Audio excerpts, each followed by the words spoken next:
پاکستان میں نو عمری کی شادی کے واقعات کی روک تھام کو مد نظر رکھتے ہوئے حکومت میدان میں آ گئی۔ اس حوالے سے Punjab child marriage restrain amendment act 2015 میں ترمیم کر دی گئی۔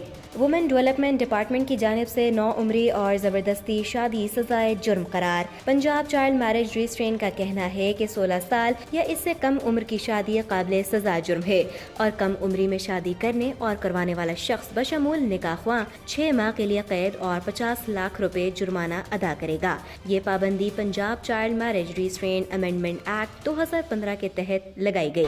علاوہ ازیں بدل صلح ونی جیسی رسومات کے تحت لڑکی کی شادی کرنا یا قرآن پاک سے شادی کرنا غیر قانونی ہے۔ خلاف ورزی کی صورت میں سیکشن A 310 498C تعزیرات پاکستان کے تحت 3 سے 7 سال قید کی سزا اور 5 لاکھ روپے جرمانہ ادا کرنا ہوں گے۔